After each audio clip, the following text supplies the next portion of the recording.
Sana Latifi, and I go by Katherine. Just wanted to put that out there. And I'm 16 years old, but I'm gonna turn 17 this month. And Woo. something that I'm excited for today is breaking my fast. Oh, are you observing Ramadan? Yeah. Yeah, you probably haven't eaten for a while, have you? Mhm.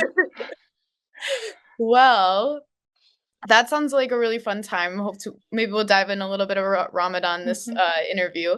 But what is your favorite activity to do right now outside of school or work? I like skating. It's just I roller skate, and it's really something that helps me decompress after a long day and just makes me feel like excited about things. Oh wow, roller skating. I feel like that's not as not it's not an abnormal hobby, but I feel like that's less of a normal hobby. How did you get into that? Well, when I was younger, I wasn't really good at biking, and so I always used the four-wheel bike, and I could never get rid of the back two ones, the balance wheels for kids. And so then I didn't feel like I was like really upset about it. So then when I saw that I could get into roller skating, then that was what I used to do when like my friends would bike.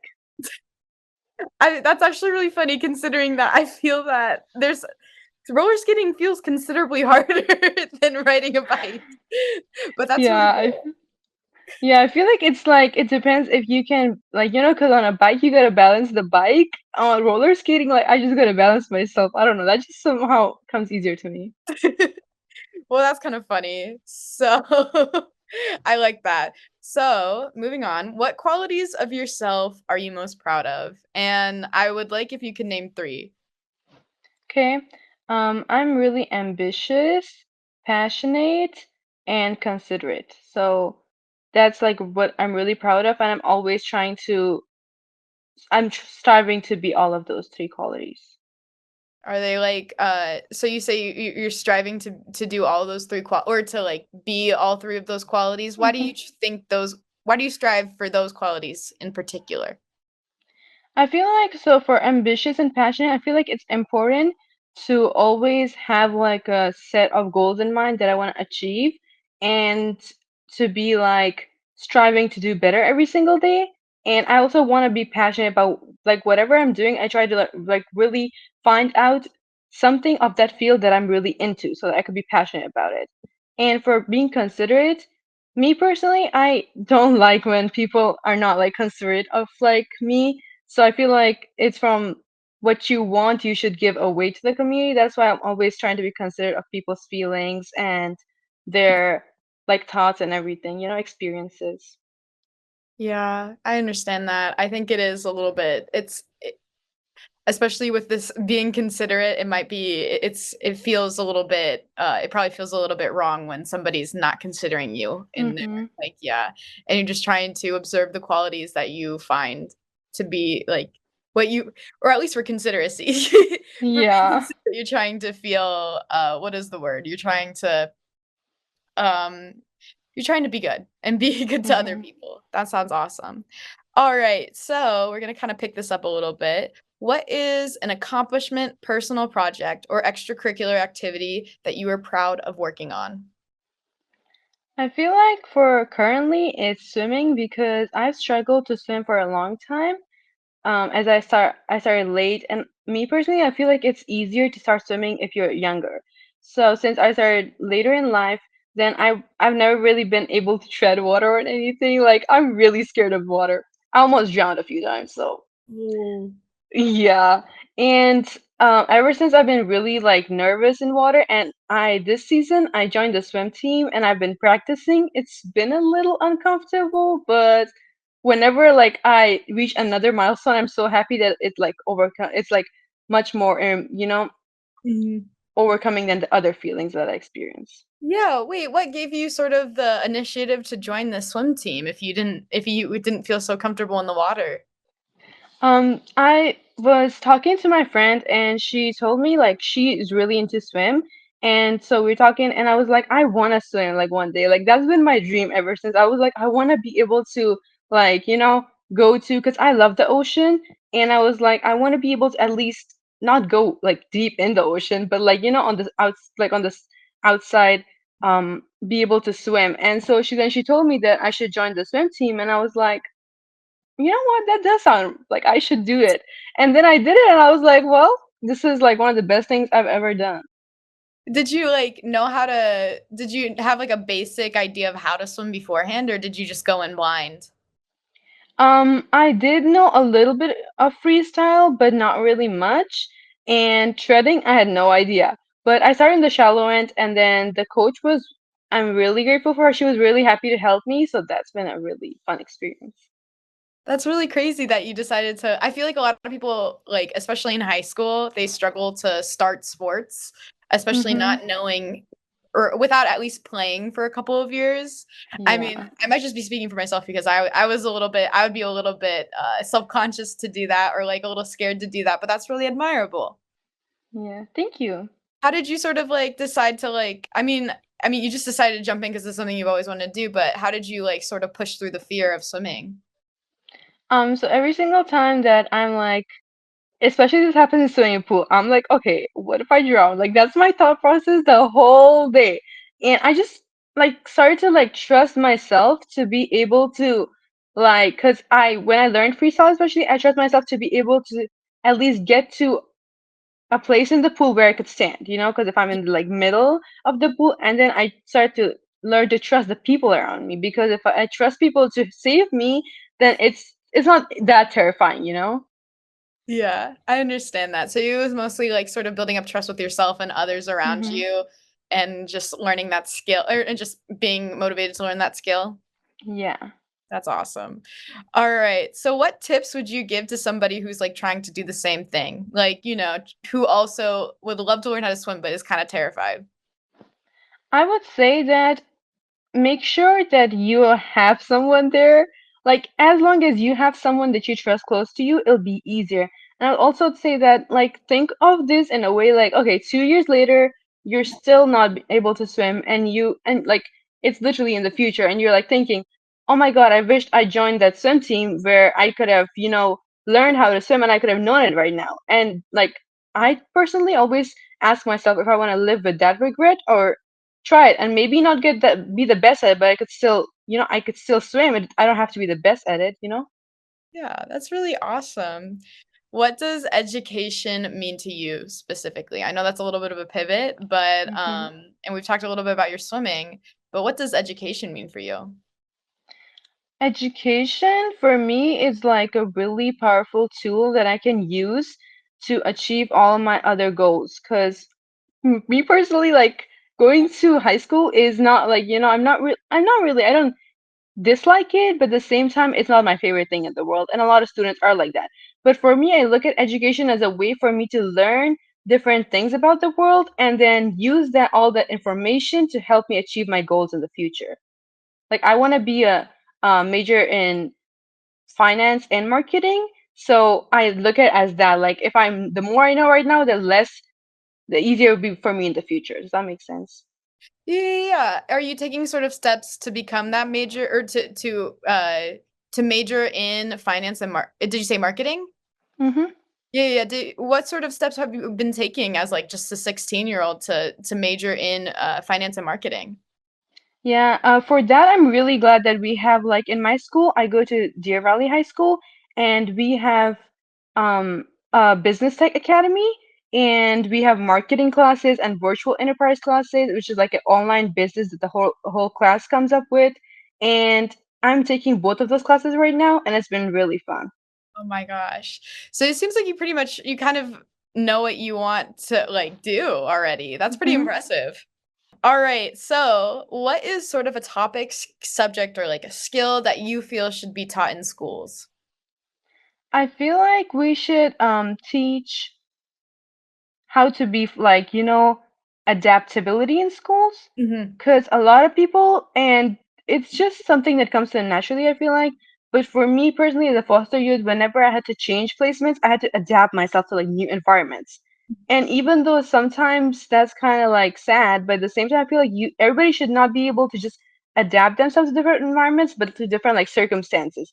Like, life can always change, it's not like certain that this is gonna remain the same. And I feel like that's an important skill, especially in like high school. Students should be taught this as they could like their parents could move away. They can't really do much about it. They might get a job and they don't like the circumstances. They need to be able to like, adapt to new circumstances. How do you think they would go about sort of teaching an adaptability class? Like, it seems like you've learned a lot through sort of trial and error, but how do you think that Hmm. could be taught in classes? I feel like one idea would definitely be to just have a classroom where every single day the students come into something that's totally new. It's like what they get a whiplash. They're like, what is this? Like I never saw like what are we doing today? Like have them just try new things, talk to new people, and like have them do new things every single day. That way they're like adapting to having a different environment every day. That's actually really interesting. I've never thought about that. I'm not gonna lie. That's actually very interesting because it is very much just like I know a lot of students struggle with the transitions from, high school to college to the workforce because Mhm. everything slowly becomes less and less structured. And Yeah. and also bigger life events probably happen to them at the older that they get. So that would be a really interesting way to sort of like give students a you can everything's gonna be fine. Like Mhm. that's I really appreciate that. Oh my goodness. Yeah, because I feel like if you look at it, like students, like they're in high school for such a long, like not really long, but it's like 4 years, and then just throw them in college, and it's like they're just a new environment. Everything's new. They gotta like, especially if they wanna go out of the city, out of city or out of state, they gotta move somewhere else, have roommates. It's like that's a really important skill to be able to, like be able to like adapt and be like comfortable with new people, at least to the extent that you can be. Yeah. That is, like, definitely a skill that they should probably I don't understand how they're not teaching that. I Yeah. feel like my eyes are opened. That's kind of awesome. I haven't heard that response. So, tell me about someone who has left an impact on you and why. Okay, so for this one, I like to say like probably my parents, and I didn't really have a good relationship with them, but the impact that they left on me is like whatever like they did that was negative, and that was a lot of stuff that they did negative. I learned not to do the same thing.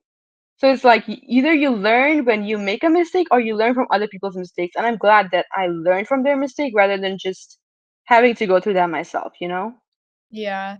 I know you mentioned you're in, like, foster youth placement, so you're not with them Hmm. anymore, but, how do you sort of, like, keep yourself from, become or doing sort of being acting how they were acting? There we go. How do you stop yourself from repeating the pattern? Well, so for one, they were like really toxic. So the home environment was really toxic, and respect, there was a really lack of respect. There was a really like, and that's another reason why I wouldn't want to be considerate because they were never considerate. So it's like I try to be like whatever quality that they lacked. I try to every single day. I make a goal that okay, today I'm gonna try to be all the other like I'm gonna be respectful of course, but I'm gonna start to be more considerate than ever. So it's like I tell myself this every single morning before I go to school. That's actually, like, a really powerful tool. People don't really think that, like, your inner voice or even just, like, saying things out loud will, like, help you change or help you become the person you wanna be, but that's, like, an incredible, like that's a powerful tool. Do you feel that it works for Yeah. you? Yeah, it definitely works. It does take a like it took me a few tries in the beginning because it's like also about what you believe. So if I like just tell myself stuff and I don't believe that that's gonna work, it's not gonna work. So I gotta like tell myself stuff and I gotta believe that I'm gonna make it come true. Like I can do it. I just need to like hype myself up to it. And I feel like one of the important things in life is to like be your own cheerleader. You don't need nobody else to cheer you. You know, you like cheer yourself up and like hype yourself up. Okay, I can do this. And you can do it if you know, like believe you can do it. Yeah, you really are your own I mean, to be fair, who else is gonna be with you until the end? Mhm. Yeah. It's gonna be you, so you might as well sort of be the best person that you can be. Mhm. That's really cool. So, what sort of advice would you give to someone who wants to make a positive impact on their community? I'd say feel a problem that you feel like really attached to, because the more or like passionate about or something that you have gone through personally, because the more that you have personal connections to that problem, the more passionate you're going to be about it, and the more you're going to be able to make an impact. Because it's like, whenever I like the phrase, is like, put yourself in their shoes. It's like, if you have been in those shoes before, you know the best what's going to help the people. And so I feel like just focusing on one problem is much more impactful than like not being able to, like, trying to focus on all the problems and not being able to make a big impact. Focus on that one problem and try to find different ways to help the people and to like reach out to them. That's really good because I think I've heard of this very specifically, but when people are facing a lot of problems, they sort of kind of get what is the word? They feel discouraged because they can't solve all the Mhm. problems. And you're talking about how focusing in on one problem that is like right in front of you and something that you're passionate about and working on that problem as much as you can and trying to help out your community Mhm. is the way to Yeah.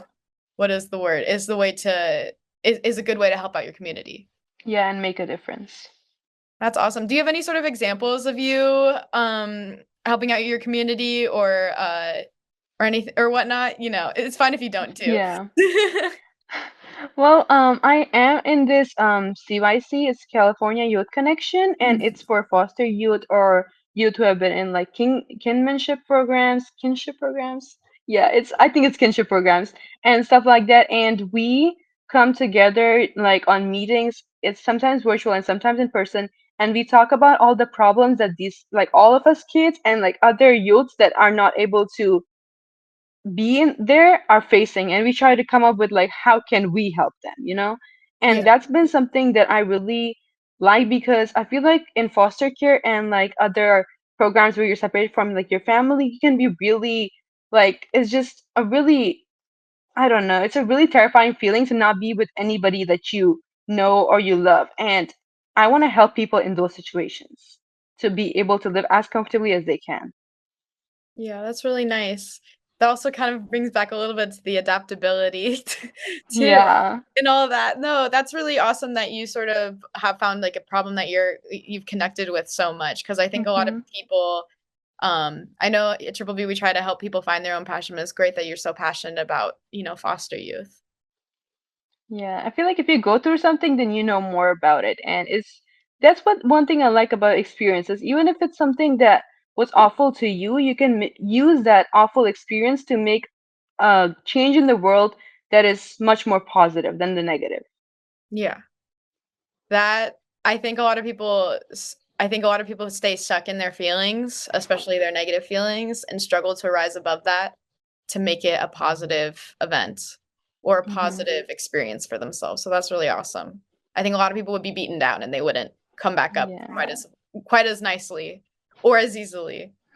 All right. So, what is a challenge you've had to work through and how has it shaped you specifically? Mm. Well, one thing that I don't know, I think it could be considered a challenge. I have social anxiety. I think that's a challenge, right? Mhm. And I feel like it's mostly because of, again, my parents. They didn't really like me having friends because they didn't think it was safe for a girl to have friends. Make it make sense, but it made sense in their minds. And so I really didn't interact with much people like outside of my house and like outside of my family. And that's why I wasn't really like socially comfortable around people. And then when I started to go to high school, then I got really socially anxious. And then I have a therapist and we work through that like every single day. And it gets really uncomfortable at times. But I'm like, I want to be able to connect with people on a deeper level. And to achieve that, I need to get rid of, or at least ease some of my social anxiety, make it so I'm more comfortable with people. What was sort of the predominant thought that was like making you feel anxious about interacting with others? Was it something from your parents? Yeah, they were really paranoid about people. They couldn't trust their own extended family, even though their extended family hasn't really done anything to them. But yeah, they were really paranoid, and I feel like here the thinking applies that if you think that everyone is a liar, maybe you're the one. It's like if you're like, it's like with the lenses you're looking at the world from. And I always thought of it that way. Like the reason they couldn't trust nobody is probably because they weren't trustworthy, which I can confirm they're not trustworthy. And so they were really paranoid about like family and strangers and everything, and they pass it down to me, I guess. And I'm really paranoid about people too, but the more I work through my social anxiety, the less paranoid I get.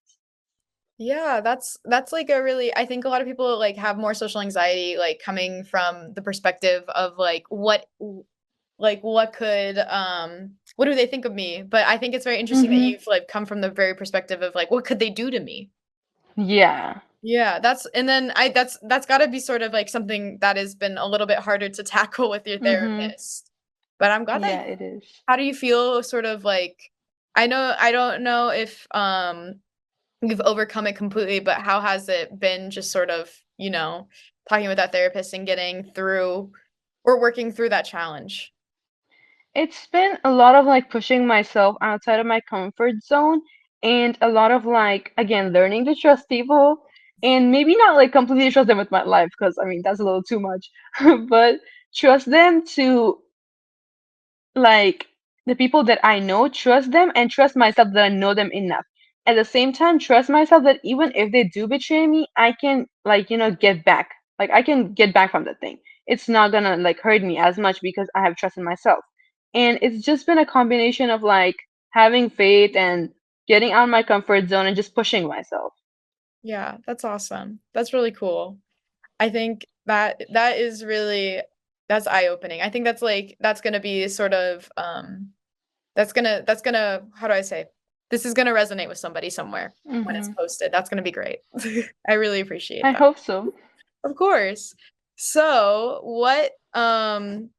what advice would you give to someone oh, actually very funny, but what advice would you give to somebody who's sort of facing that similar challenge? Like, I know you talked a lot about, like, Hmm. pushing through it or, like, sort of, like, learning to, like, trust people and sort of open up, but Hmm. what advice would you give to somebody or, like, to your past self when you were going through it specifically? I feel like I would tell myself that I'm capable of overcoming this. Like it's like Mhm. mostly like me personally when I was thinking about it and I hadn't worked through any of my social anxiety and it was like the highest levels I've ever had. I was thinking that this is probably gonna like take like decades to be easier for me to talk to people, and that can be discouraging because it's like, so I gotta use all of my that much time, like 10 years or something, to work through it, and then I only get to like talk to people then. And I would tell myself that it's gonna get better like every step of the way. It's gonna get easier every step and not like suddenly, not overnight, but it's not gonna take as long as I thought. Mhm. And That's that's what kept me pushing. Like it's gonna get better the more I work on it and the harder I try. yeah. I think a lot of people struggle sort of to stay consistent and feel Hmm. discouraged. So how did you get over the like discouraging times when you were like, I can't believe I'm not over this yet? I would like so I would talk to people that I don't know. It's like people that I'm not gonna come across again. Mhm. So for me it was like okay, and I was like paranoid, but then I was like, if I can talk to the people that I know I'm not going to come across again, they can't really do anything to me, right? Mhm. Like, and that's why I would try to talk to people in new environments and people that I have no idea who they are. And talking to them that one time, it was like a small victory that pushed me. It was like, okay, so if I can do this, I can talk to somebody every single day. I can develop deeper connections and I can still feel safe because I know that like I could overcome talking to a stranger. Yeah. And that's funny considering I'm a stranger to you and I see how far you've come. I mean, I didn't see where you were before, obviously, but Yeah. the fact that you're sort of able to like, give your story, like Mhm. pretty vulnerable, like in an interview comes Yeah. I hope you're proud of yourself. Thank you. I am. Yay, that's so awesome. All right. So this is like we're gonna start wrapping up the interview. I Mhm. really you're awesome. You seem great. Thank you. But, what is something that you think that will get left out of, like, a standard application? I feel like something that's left out is like how much like motivated and passionate people are about something. Like you can, it's like especially if you're like, let's say for me, if I'm trying to apply for a college and get into like finance and marketing, and if they have limited, like and if it's like a highly competitive college and they have limited space seats for students, then what they're gonna go based on is how much like one student's GPA is and things. And I feel like what's important, more important, is how passionate somebody is about something. Because if you're passionate, you're gonna have more drive to like learn more than somebody that just maybe found it easier or maybe is less passionate. But I think like how much passionate and motivated you are and the reason why you wanna like major in that field is something important that gets left out because I've never really seen anything a question like that being on there. A question like about how passionate you are? Yeah, and like Mm. what do you plan to do with this knowledge? Hey YouTube! If you enjoyed this person's story, don't forget to subscribe below to hear more from our inspiring youth. If you want to apply for our Storyteller Scholarship or get more involved in our organization, click the link below to apply. Thanks for watching!